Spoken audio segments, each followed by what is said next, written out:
시간 우리에게 주시는 하나님의 말씀 창세기 2장 15절에서 19절입니다. 우리 다 함께 한 목소리로 받들어 읽도록 하겠습니다.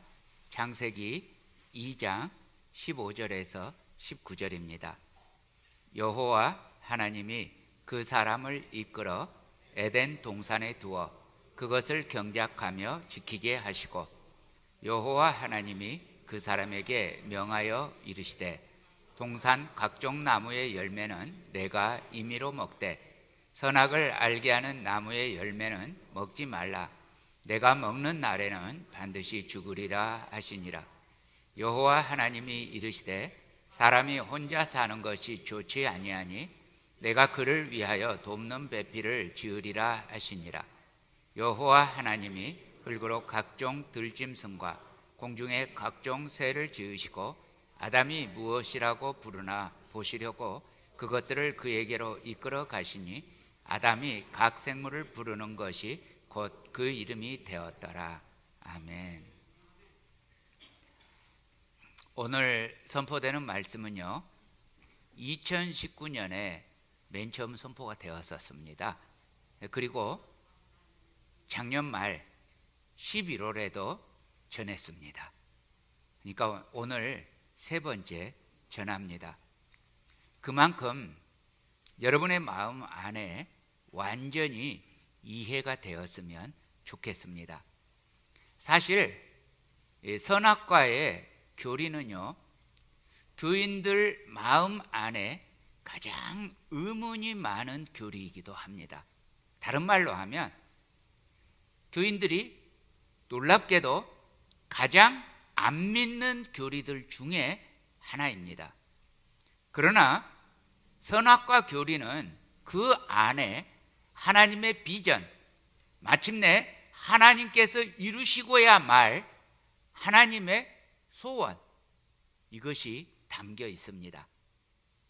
우리 잠깐 기도하고 말씀으로 들어가겠습니다. 하나님 아버지, 이 시간에 우리 주님 은혜의 말씀 앞에 우리가 섭니다. 하나님, 오늘 말씀을 우리가 잘 이해하기를 간절히 소원합니다. 전하는 저의 부족한 입술과 또 여기 설교 원고에 우리가 잡히지 아니하고 성령님께서 친히 우리를 조명하여 주시어서 참으로 하나님의 마음, 하나님의 말씀이 깨닫게 하여 주시옵소서. 이 시간 이를 위하여 주님, 저와 우리 회중이 온전히 성령님 충만케 하여 주시옵소서. 예수님 이름으로 기도합니다. 아멘. 사람들이 에덴 동산 한 복판에 있었던 선악을 알게 하는 나무에 대해서 이런 질문들을 합니다. 하나님께서 선악을 알게 하는 나무를 만들지 않으시면 되지 않습니까? 왜 하나님께서 선악을 알게 하는 나무를, 그것도 에덴 동산 한가운데 만들어서 사람들이 피해갈래야 피해갈 수 없어요. 이왕 안 만드시면 좋고, 안 만드셨으면 우리가 타락할 이유가 없잖아요. 정 만드셔야 했으면 동산 한 구석에 커다란 나무 뒤에 만들어서 잘 보이지 않게 하시면 될 텐데, 모두의 눈에 보여서 날마다 그걸 보고 사람이 유혹을 안 받을래야 안 받을 수가 없고, 그래서 타락하게 만드셨을까요? 여러분, 동산 중앙에 있는 선악을 알게 하는 나무 하나님이 만드셨습니까? 하나님 만드셨습니까? 예. 이 나무의 열매를 사람이 먹고 타락할 줄 아셨을까요? 예. 사람이 창조될 때부터 그 동산 중앙에 있는 나무의 열매를 먹고 사람이 타락할 걸 아셨을까요? 예? 예. 그러니까 전지전능하신 하나님이시겠죠.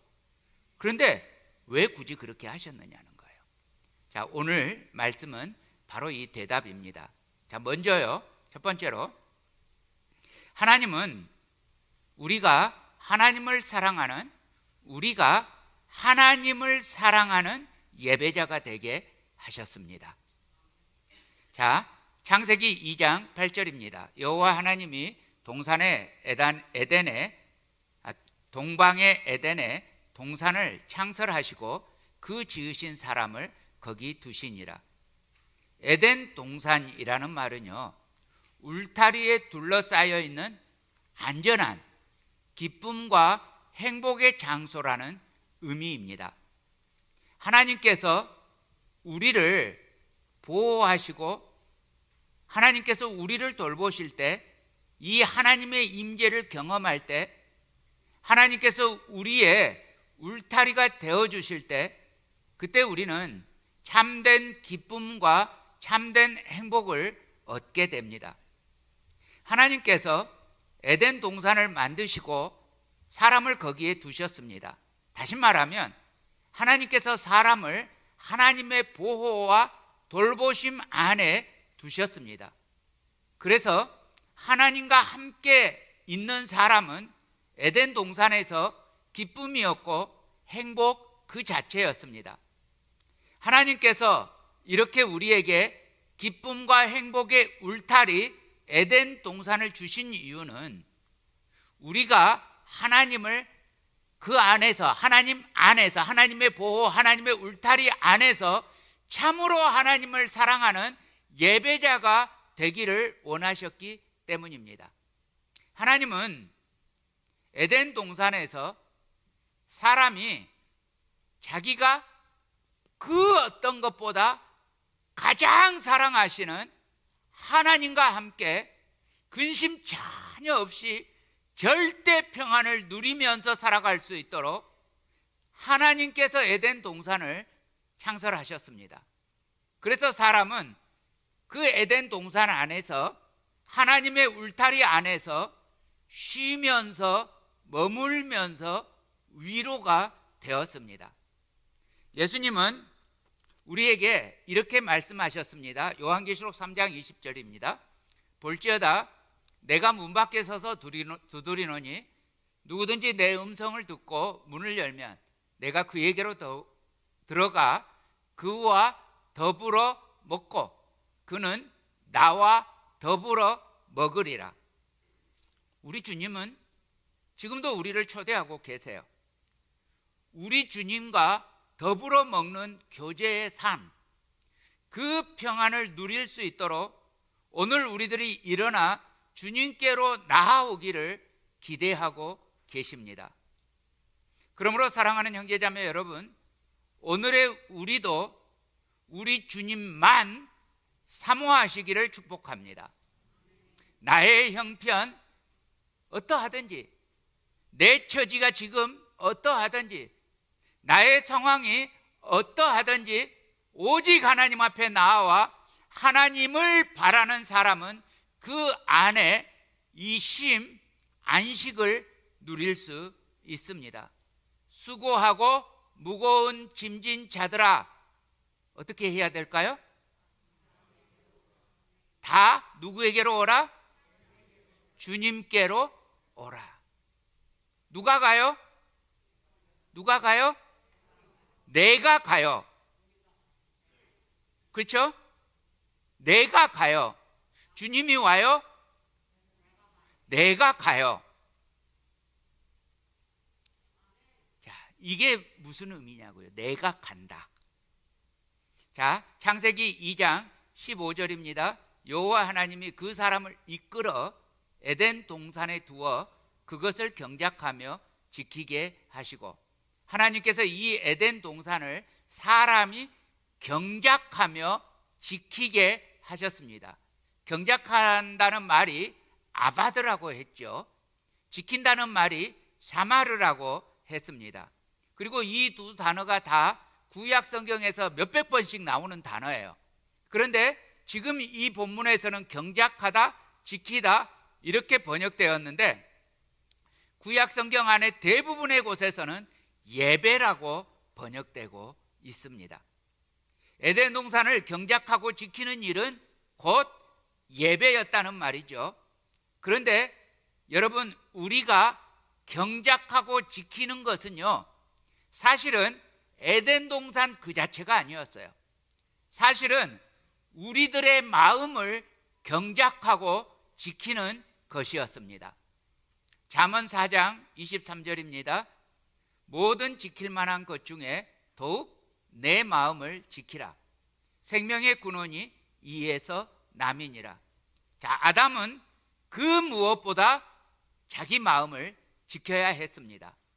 강제적으로나 의무적으로나가 아니라 정말 하나님을 사랑하기에 정말 하나님이 좋아서 예배하는 그 예배자.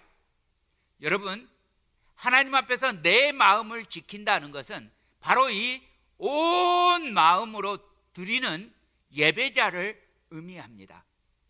자, 신명기 6장 4절 5절 우리 함께 읽겠습니다. 시작. 이스라엘아 들으라.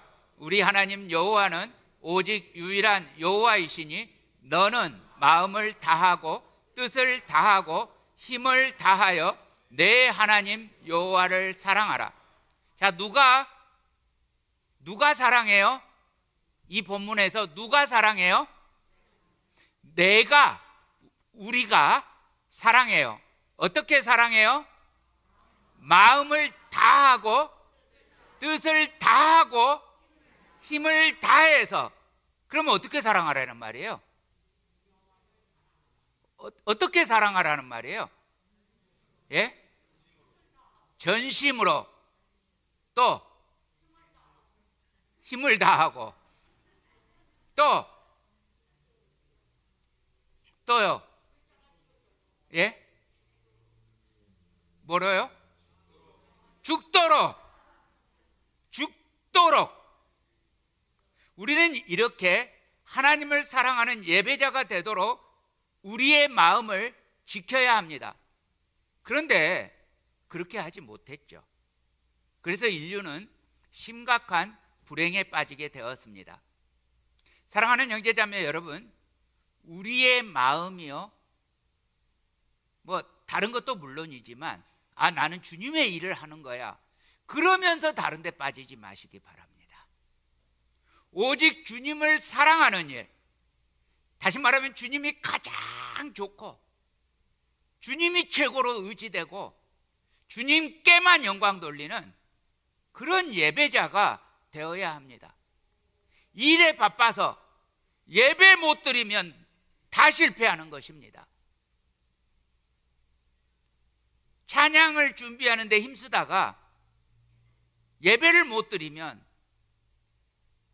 아무것도 아니죠.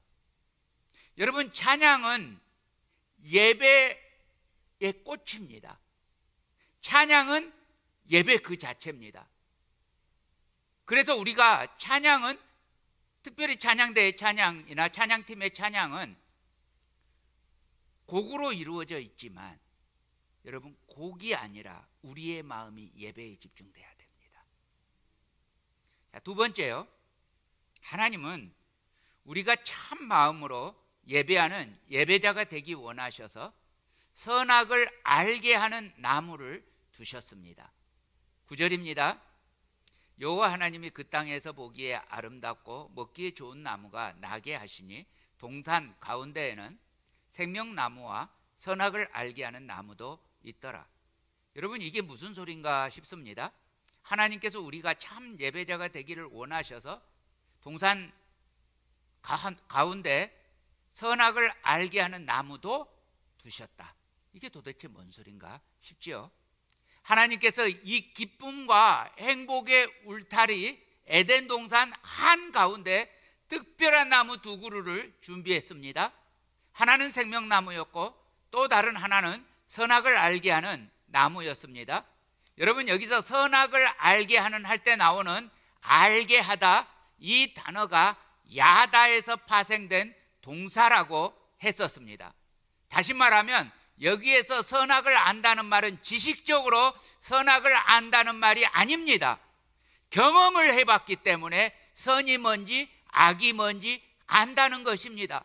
여러분, 여기서 경험했다는 것은 선만 경험한 게 아니라 악도 경험한 겁니다. 그래서 이것이 선이구나, 이것이 악이구나 경험을 해서 알게 된 겁니다. 그래서 야다를 씁니다. 자, 그러면 많은 사람들의 질문을 다시 떠올려 보십시다. 애시당초 그 나무가 없었다면 사람은 타락할 리도 없고 죄와 사망이 세상에 들어올 리도 없잖아요. 왜 하나님은 하필 이 선악을 알게 하는 나무를 만드셨을까요? 여러분 어떻게 생각하세요? 이런 질문을 하는 사람들에게 뭐라고 대답해 주실래요? 여러분, 이것은 하나님께서 우리에게 자유의지, 다시 말하면 선택의 자유를 주신 것입니다. 자, 창세기 2장 14절에서 17절입니다. 여호와 하나님이 그 사람에게 명하여 이르시되 동산 각종 나무의 열매는 네가 임의로 먹되 선악을 알게 하는 나무의 열매는 먹지 말라. 내가 먹는 날에는 반드시 죽으리라. 자, 이 하나님의 말씀에 의해서 사람에게 새로운 명령이자 선물이 주어졌습니다. 그게 바로 자유의지, 선택의 자유가 주어졌습니다. 물론 이 선악을 알게 하는 나무가 없었다면 사람은 죄도 없었을 것이고 죽음도 없었을 것입니다. 다시 말하면 선악을 알게 하는 나무가 없었다면 사람에게는 자유의지가 없었을 것입니다. 자유의지가 없으면요, 오로지 찬성만 가능합니다. 예스만 가능합니다. No, 반대할 자유가 전혀 없단 말입니다. 오직 사랑만 할 수 있습니다. 사랑을 안 할 자유가 없습니다. 여러분, 이것은 인격적인 사랑이 아닙니다. 여러분, 제가 결혼을 했습니다. 아시죠? 예, 제가 결혼을 했는데 김선이라는 여자와 결혼을 했습니다. 그런데 제가 원해서 한 결혼이 아니라 누군가가 강제로 억지로 너 김선이라는 여자와 결혼하지 않으면 죽어, 그래서 결혼을 했다고 하십시다. 그러면 제가 김선이라는 여자를 사랑할까요? 어때요? 사랑할까요? 당연히 마음을 다하고 뜻을 다하고 힘을 다한 사랑까지는 안 나올 것입니다. 그런데요, 제가 김선이라는 여자를 만날 때 수많은 여자를 만날 가능성이 있었습니다. 그렇죠? 인류 역사 중에 절반이 여자입니다. 제 신부 후보가 35억이 있었습니다. 그 35억 중에 저는 제 아내를 선택했습니다. 제 아내 입장에서는 저를 선택했습니다. 만약 우리가 각각 다른 사람을 선택했다면 짝사랑이 되었겠죠. 그런데 우리 둘이 감사하게도 너무나 행운처럼 서로가 서로를 선택했습니다. 그래서 제 아내에게 제가 프로포즈를 했을 때 예스라는 말을 받았을 때 저는요, 세상을 정복했습니다. 제 마음이. 그래서 그때 이 커머셜송이 흘러나올 때 지난주에 말했잖아요. 하늘에서 별을 따다 하늘에서 달을 따다 두 손에 담아드려요. 이 CM송이 제게 진심이 되었어요. 그리고 그 오란시 파인 노래를 듣고 있으면서 오란시가 먹고 싶다 이렇게 생각이 되는 게 아니라 나도 주선자매에게 저렇게 해주고 싶다 이런 생각이 드는 거예요. 이게 사랑에 빠진 거죠. 어느 날 집을 들어가다가 밤하늘에 초생달이 떠 있었어요. 여러분 아세요? 그 초생달 앞에 별 하나가 있습니다. 보신 적 있으신 분? 초생달 앞에 별 하나 있어요. 보신 적 있으신 분? 몇 분 안 되네. 보세요. 특히 가을밤 이게 선명하게 보입니다. 그런데 저는 연애를 시작하기 전에는 그 사실을 몰랐어요. 연애를 시작하고 나서 그게 어느 날 갑자기 확 보인 거예요. 보이는데 그 초생달 옆에 달 하나 보면서 별 하나 보면서 저 별은 내 애인의 별, 이랬단 말이에요. 여러분, 이게 자유의지였어요. 내 선택이었기 때문에 너무나 행복했고, 내 선택이었기 때문에 가슴이 설렜어요. 강제가 아니었기 때문에. 반면에요, 여기 세상의 피조물 가운데 사랑을 안 하면 안 해도 되는 그런 자유가 없는 피조물이 있어요. 개예요. 개에게는요, 주인을 따르지 않을 자유가 없어요. 여러분, 우리 집에서 개를 키우는데 이 개는 주인한테 전혀 꼬리를 치지 않는다, 주인을 따르지 않는다, 이 개는. 그런 말 들어보신 적 있습니까?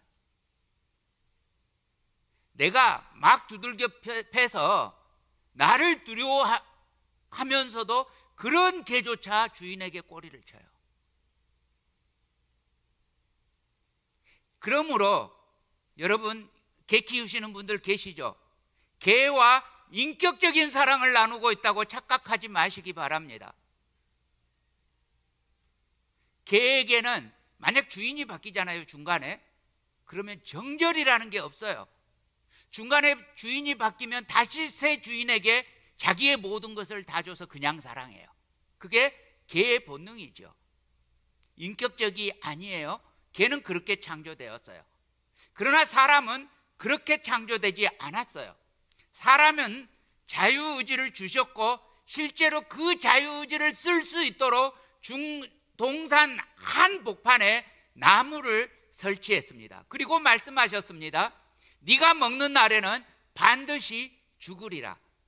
그러니까 이 선악과를 안 먹으면 어떻게 되는 거예요? 안 먹으면 영원히 살아요. 안 먹으면 돼요. 이 사실을 처음 사람이 알아요, 몰라요? 알아요, 몰라요? 안 먹으면 영원히 산다. 알아요, 몰라요? 알아요. 그런데 먹을 자유, 안 먹을 자유 선택을 누가 해요? 누가 해요? 주님이 하세요? 내가 해요. 하나님은 에덴 동산에서만 그러신 게 아니에요. 자, 하나님께서 이스라엘 백성들을 가나안 땅으로 이끌어 가실 때도 동일한 선택의 자유를 주십니다. 신명기 30장 19절 20절입니다. 내가 오늘 하늘과 땅을 불러 너희에게 증거를 삼노라. 내가 생명과 사망과 복과 저주를 네 앞에 두었은즉 너와 네 자손이 살기 위하여 생명을 택하고 내 하나님 여호와를 사랑하고 그의 말씀을 청종하며 또 그를 의지하라. 자, 여기에서도 하나님은 두 가지 선택사항 가운데 자유를 주셔요. 근데 그냥 알아서 선택해로 끝내지 않으시고 어느 쪽을 선택해야 정답인지를 이미 가르쳐 주셨어요. 자, 지금 제 앞에 한 부부가 맨 앞에 보여요. 누구죠? 제 앞에 보이는 부부, 이광열 집사님과 이명숙 집사님이 요 앞에 계세요. 딴 사람들도 여기 많이 있는데 맨 앞에 있으니까 희생타로. 자, 여기 이명숙 집사님이 있는데 제가 이광열 집사님께 시험지, 선택 시험지를 줍니다. 거기 문제에 이렇게 기록되어 있어요. 이명숙은 예쁘다, 안 예쁘다. 1번 그렇다, 2번 안 그렇다. 자, 이게 지금 사지선다가 아니고 이지선다죠. 둘 중에 하나를 선택해야 돼요. 자, 여기서 이광열 집사님에게 선택의 자유를 주기 전에 제가 말하는 거예요. 1번 선택하세요. 1번입니다. 답은. 이랬어요. 자, 몇 번 선택입니까? 1번이요. 할렐루야. 이래야 이 가정이 되지. 여기서 아이고 창피해 죽겠네, 2번이다 하면 이 가정이 이제 뒤집어지죠. 예배 마치고. 그렇죠? 여러분, 주님께서 선택의 여지를 두시고 어느 게 정답이라고 가르쳐 주셨어요. 생명이냐 사망이냐, 복이냐 저주냐.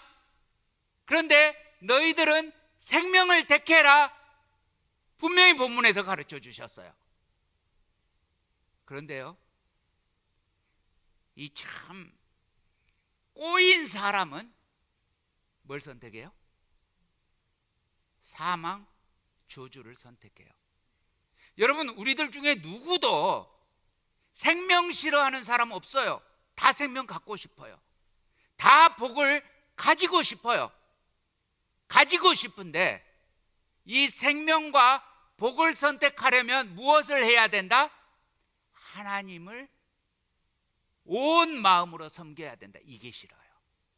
이러면 이렇게 되는데 하나님을 온 마음으로 섬겨야 된다. 여기서 배알이 꼴려요. 왜요? 하나님의 통치를 받기보다 그냥 내 마음대로 하고 싶어요. 하나님의 울타리 안에 있기보다 그냥 나 스스로가 하나님이 되고 싶어요. 그래서 하나님 아닌 것이 사망이고 저주라고 분명하게 경고하고 있음에도 불구하고 그쪽을 선택해요. 지금도 그래요. 도박하면 배가 망신한다고 어려서부터 들었어요. 그런데도 도박을 선택해요.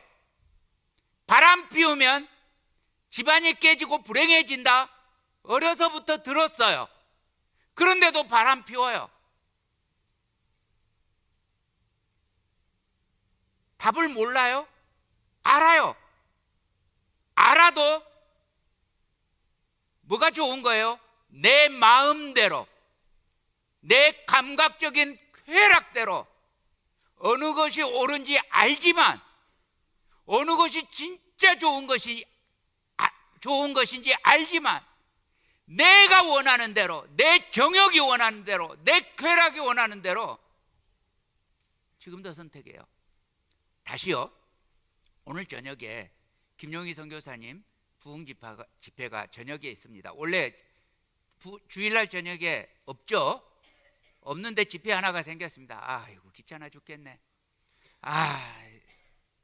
오늘 일부 예배 끝나고 어떤 집사님이 그러시더라고요. 아이고 토트넘이 이겼네, 5대0으로 이겼네, 이러시더라고요. 토트넘이 뭔지 모르시죠? 몰라도 됩니다. 하나도 안 중요합니다.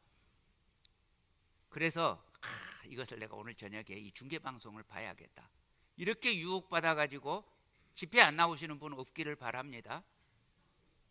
드라마나 뭐 이런 것에 유혹받아서 안 나오시는 분 없기를 바랍니다. 정말 집회보다 중요한 다른 일이 있으셔서 안 나오면 모르겠거니와 하나님의 말씀보다 더 중요한 무엇이 있을진 저는 모르겠지만 그래서 안 나오는 일은 없기를 바랍니다. 일부 예배 때는 제가 이 말씀 안 드렸거든요. 그러니까 일부 예배 분들이 안 나오는 건 제가 뭐라고 안 하겠는데 여러분, 이 선택의 자유 가운데 이수일과 심순의 이야기도 아시잖아요. 심순애가 사랑으로, 정말 사랑하는 사람 이수일을 선택할 것인데 사람은 놀랍게도 그 사랑이 아니고 돈, 김중배를 선택합니다. 그래서 불행이라고 하는 나락으로 스스로 떨어지는 정말 이해할 수 없는 측면이 있습니다.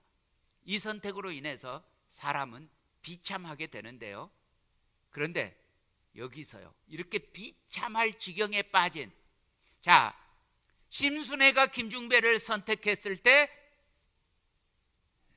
그 남자 이름 뭐죠? 갑자기 생각 안 나네. 금방 이야기했는데 이수일, 이시죠? 김수일 목사님 아니죠? 이수일이 뭐라 그랬어요? 놔라! 김중배의 다이아 반지가 그렇게도 좋더냐? 이수일은 이랬어요. 우리 주님은요, 놔라 하지 않았어요. 우리 주님은요, 한 번 더 선택의 기회를 줄게 하셨어요. 사람이 이제 이 범죄에서 반드시 죽을 수밖에 없는 상황에 놓였습니다. 반드시 죽기 전에 주님께서 먼저 언약을 하십니다. 약속을 주십니다. 창세기 3장 15절입니다. 내가 너로 여자와 원수가 되게 하고 내 후손도 여자의 후손과 원수가 되게 하리니 여자의 후손은 내 머리를 상하게 할 것이요 너는 그의 발꿈치를 상하게 할 것이니라. 자, 멸망받아 마땅한 죄인에게, 죽어 마땅한 죄인에게, 반드시 죽을 죄인에게 주님은 오히려 여자의 후손을 통한 구원을 언약하십니다. 사람의 선택은요, 그래서요, 아담의 에덴 동산에서 끝장나지 않았어요. 아담의 범죄 이후에 하나님께서는요, 지금도 우리에게 또 다른 나무 하나를 선택할 수 있게 하셨습니다. 생명을 얻을 수 있는 생명나무를 자유롭게 선택할 수 있게 하셨습니다. 에덴의 시대는 지나갔어요. 이제 에덴 동산은 더 이상 없어요. 지금은 그 하나님의 울타리를 누구나 느낄 정도의 그런 에덴은 사라졌어요. 그런데도 우리 앞에 여전히 선택의 기로에 있는 한 나무가 앞에 있습니다. 이 나무는 여전히 우리 모든 인류 역사와 세계의 한 가운데 복판에 서 있습니다.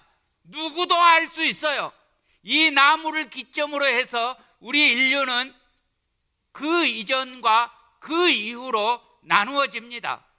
주님 이전, BC, Before Christ, 주님 이후, AD, Anno Domini, In the year of our Lord. 영어를 해도 전라도 사투리가 나오는 것은 어쩔 수 없지만, 이 나무는 우리 각자 앞에 서 있어요. 이 나무가 바로 십자가잖아요. 자, 베드로전서 2장 24절입니다. 친히 나무에 달려 그 몸으로 우리 죄를 담당하셨으니 이는 우리로 죄에 대하여 죽고 의에 대하여 살게 하려 하심이라. 그가 채찍에 맞음으로 너희는 나음을 얻었나니. 선악을 알게 하는 나무 때문에 반드시 죽을 수밖에 없는 인류, 생명나무로 가는 길이 막혀버린 인류를 위해서 하나님께서 이 땅에 또 다른 나무, 십자가를 세우셨어요. 선악을 알게 하는 나무는 먹음직도 하고 보암직도 하고 지혜롭게 할 만큼 탐스럽기도 했는데, 이 십자가는 고운 모양도 없고 풍채도 없고 살아있는 모습도 없고 죽어있는 것 같은, 버려있고 사람들이 보기만 하면 질을 떠는 그런 나무였습니다. 그러나 그 안에 생명이 있었습니다. 십자가 나무 아래로 오는 사람마다 그 십자가에서 피 흘러 돌아가신 예수 그리스도를 통해서 죄 사함을 받고 그분을 통해서 새로운 생명을 얻을 수 있게 하셨습니다. 예수님을 믿는 사람들마다 생명나무로 나아가는 길을 발견하게 하셨습니다. 사랑하는 형제자매 여러분, 이것을 말해서 우리가 복음이라고 말합니다. 기쁜 소식이라고 말합니다.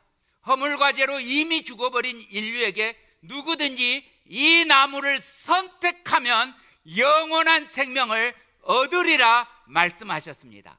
단, 선택은 지금도 자유입니다. 선택하면 생명이고 선택하지 않으면 사망이다. 답도 압니다. 그래도 선택은 자유입니다. 맨 처음 남자와 여자가 생명과 죽음 가운데서 선택해야 했던 것처럼 지금 우리들 역시 생명과 죽음 가운데서 선택해야 합니다. 똑같은 선택의 자유가 우리에게 주어져 있습니다. 요한복음 3장 36절입니다. 아들을 믿는 자에게는 영생이 있고 아들에게 순종하지 아니하는 자는 영생을 보지 못하고 도리어 하나님의 진노가 그 위에 머물러 있느니라. 사랑하는 형제자매 여러분, 여러분 이제 어느 쪽을 선택하실 것입니까? 믿음입니까? 불신입니까? 순종입니까? 불순종입니까? 생명입니까? 죽음입니까? 영원입니까? 순간입니까? 여전히 우리에게 선택의 자유는 있습니다. 그러나 그 결과는 명백합니다. 또 모두 다 좋은 쪽을 원합니다. 그런데 놀랍게도 지금도 사람들은 복음을 거절합니다. 영원한 생명이 있다고 하는데도 불구하고 지금도 많은 사람들이 완고하게 영원한 죽음을 선택합니다. 선택의 이유도 참 기가 막힙니다. 알아요. 아는데 우리 티네이저들이 이렇게 말해요. 알아요. 그런데 게임이 더 좋아요. 친구들과 SNS가 이 복음보다 더 좋아요. 지난주에 우리 헤브론 스텝 미팅에서 아이들의 말을 전달받았어요. 우리 아이들에게 야, 이제 게임하지 말자.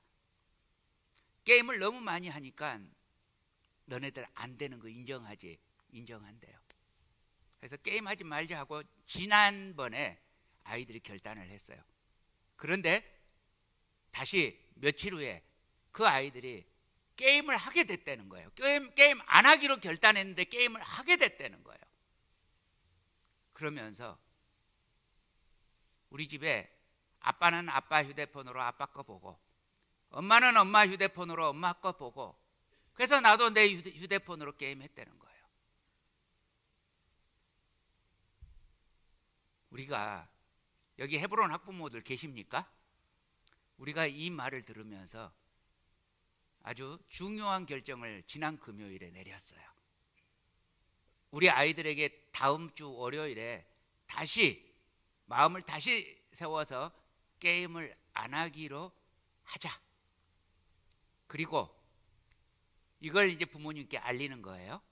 부모님께 알리는데 부모님이 감시하기는커녕 자기 휴대폰 보고 있느라고 아이가 그 시간에 심지어 여러분 아이들이요 자기들이 보지 않아야 할 뭐죠? R레이트 PG-13레이트를 꼬마가 보고 있어요. 오징어 게임 저는 그게 잔인하다 그래서 안 봤거든요. 그걸 우리 헤브론 꼬마가 봤대요. 어떻게 봤어? 엄마 아빠랑 같이 봤대요. 그래서 아이들의 연령대에 맞지 않는 레이스를 부모님 아이와 같이 보지 마세요. 이렇게 우리가 이제 보낼 거예요. 그런데도 불구하고 어떤 속없고 철없는 엄마 아빠가 아이와 함께 이 레이스를 벗어난 것을 보게 된다. 학부모를 벌을 주기로 결정을 했어요. 벌을 어떻게 주느냐? 우리가 그렇다고 해서 이 어른들을 끌어다가 매를 때릴 수도 없고 뭐 기합을 줄 수도 없고 그런데 우리 선생님 중에 어떤 분이 굉장히 좋은 아이디어를 냈어요. 그게 뭐냐면 아이를 정학시켜서 집으로 보내는 거예요. 정학을 시켜서 집으로 보내면 지금 우리 아이들은 헤브론 아이들은 정학을 받잖아요. 집으로 안 보내요. 여기에서 방 하나에 저기 유아실에 갇혀가지고 혼자 반성문 쓰고 혼자 그렇게 해요. 정말 싫어해요. 집으로 보내면요 할렐루야 하고 갈 거예요. 아무리 정학이라고 해도 집에 가면 애들은 노는 거거든요. 너무 좋아해요. 아이들은 즐겁고 부모들은 이 애가 괴로울 거예요. 집에 있으면 그죠? 집에 애가 정학받고 있으면 괴로울 거예요. 그죠? 예, 이렇게 벌을 주기로 했어요. 근데 이게 정말 망할 일 아니에요. 우리가 엄마 아빠가 애가 안 보기를 원하면서도 자기가 보고 싶은 그 종역에 아이와 함께 보고 있다는 거예요. 우리 그러지 맙시다. 자, 선택의 자유의 기로에서 참으로 하나님께서 기뻐하시는 것, 마음을 다하고 뜻을 다하고 힘을 다하여 하나님을 선택하는 그 선택을 하십시다. 하나님은요, 사람은 복음을 거절하는데 하나님은 그 사람을 포기하지 않으세요. 태초부터 지금까지 하나님은 단 한 번도 포기하지 않으셨어요. 그리고 하나님께서는 반대되는 선택을 해서 어두운 가운데 있는 사람들을 향해서 오히려 비전을 가지십니다. 마침내 마지막 때가 와요. 그러면 사람들은 이 자유의지를 가지고 이제까지의 반대 선택에서 벗어나서 이제야말로 참된 선택을 하는 그 시대가 반드시 올 것입니다. 영원한 생명의 주님 예수 그리스도 어린 양의 신부가 되기로 결단하고 서게 되는 그날이 반드시 올 것입니다. 그날이 오면 수도 셀 수 없는 수많은 무리들이 주님 앞으로 나아올 것입니다. 그 큰 무리들이 우리 주님을 찾으면서 찬송하면서 큰 소리로 외칠 것입니다. 요한계시록 7장 9절에서 10절입니다. 우리 함께 읽습니다. 시작. 2일 후에 내가 보니 각 나라와 족속과 백성과 방언에서 아무도 능히 셀 수 없는 큰 무리가 나와 흰옷을 입고 손에 종려가지를 들고 보좌 앞과 어린 양 앞에 서서 큰 소리로 외쳐 이르되 구원하심이 보좌에 앉으신 우리 하나님과 어린 양께 있도다. 여러분, 이것이 우리에게 자유의지를 주신 하나님께서 마침내 이루어지고야 말리라 믿으시는, 여러분, 우리가 믿는 게 아니고 하나님께서 믿으시는 하나님의 비전이에요. 여러분, 하나님이 이렇게 되리라고 믿으시기 때문에 반드시 그렇게 될 거예요. 그러므로 세 번째요, 하나님의 비전, 하나님의 나라가 반드시 이루어지고야 말 것입니다. 요한계시록 21장 1절에서 5절입니다. 또 내가 새 하늘과 새 땅을 보니 처음 하늘과 처음 땅이 없어졌고 바다도 다시 있지 않더라. 또 내가 보매 거룩한 성 새 예루살렘이 하나님께로부터 어디에서 내려와요? 하늘에서. 자, 다시요. 새 예루살렘이 어디에서 내려와요? 하늘에서. 그러면 새 예루살렘은 어디에 있는 거예요? 땅에 있는 거예요. 하늘에 있지 않잖아요. 하늘에서 내려왔잖아요. 그러니까 하늘은 원래부터 지금 하나님의 통치가 있는 곳이에요. 근데 그것도 새 하늘로 바뀌고 그리고 새 땅으로 바뀌는데 이것을 일컬어서 우리가 새 예루살렘이라고 불러요. 그러니까 새 예루살렘과 새 하늘과 새 땅이라는 말은 동의어예요. 자, 그러면 또요, 이게 지금 그 다음에 계속 봅니다. 5절입니다. 보좌에 앉으신 이가 이르시되 보라, 내가 만물을 새롭게 하노라. 뭘 새롭게 해요? 만물을 새롭게 해요. 자, 그러면 만물이 새롭게 되면 여러분, 바퀴벌레가 징그러울까요? 더 이상 징그럽지 않아요. 이전에는 뱀을 징그럽다 하고 쥐를 징그럽다 하고 바퀴벌레를 징그럽다 하던 자매들이 그 뱀이나 쥐나 바퀴벌레를 보며 오 사랑스러운 하나님의 피조물 어서 와라 이러겠죠? 그런데 지금 우리가 듣기에 이상하게 보여서 웃었지만 믿음의 눈으로는 실제예요. 그렇죠? 그래서 그 다음에요, 자, 주님이 마지막에 5절 마지막에 이렇게 기록하셨어요. 자, 이 따옴표 마지막 또 이르시되 다음 함께 읽습니다. 시작. 이 말은 신실하고 참되니 기록하라. 무슨 말이에요? 반드시 된다고요. 반드시 될 거니까 적어놨다가 그때 되면 봐라. 확인해 봐라. 내가 미리 말했다. 기록해놨다가 봐라. 이거예요. 이게 우리식으로 표현하면 하나님이 우리에게 뭐라고 말씀하시냐면 반드시 이 날이 올 것이다. 이 날이 안 일어나면 내 손에 장을 지진다. 하나님이 이렇게 말씀하시는 거잖아요. 여러분, 이 하나님의 나라는 하나님의 비전입니다. 하나님의 소원입니다. 하나님의 믿음입니다. 그러므로 하나님의 소원이기에 우리들도 날마다 이 하나님의 소원을 따라 주님께서 가르쳐 주신 기도를 드리고 있잖아요. 자, 우리가 날마다 드리는 주기도문을 세 번역으로 인용합니다. 아버지의 나라가 오게 하시며 아버지의 뜻이 하늘에서와 같이 땅에서도 이루어지게 하소서. 여러분, 요한계시록의 말씀처럼 우리가 날마다 기도하는 주기도처럼 그러므로 반드시 이 날은 오고야 말 것입니다. 여러분, 우리는 장차 모두 하늘나라만 가는 것이 아닙니다. 하나님의 나라가 하늘에도 땅에도 이루어집니다. 그러니까 새 하늘과 새 땅입니다. 그리고 여러분, 새 예루살렘은 그러니까 하늘에 건설되지 않고 하늘에서 내려온다고 했어요. 땅에서 건설된다고 했어요. 그러면 여러분 다시 질문합니다. 새 예루살렘은 어디에 건설될까요? 그러니까 땅인데, 땅 어디에? 남가주에? 대한민국에? 아니면 이스라엘에 있는 그 예루살렘에? 여러분, 내가 이 말씀 드리기 전에 아까 말씀드렸죠. 새 예루살렘은 새 하늘과 새 땅과 동의어라고요. 그러니까 새 예루살렘은, 예전에 예루살렘은 저 이스라엘 땅에 있었는데 새 예루살렘은 모든 하늘과 모든 땅이에요. 만물이 그래서 다 새롭게 되었어요. 그러니까 여러분, 새 예루살렘, 이것은 우주적이에요.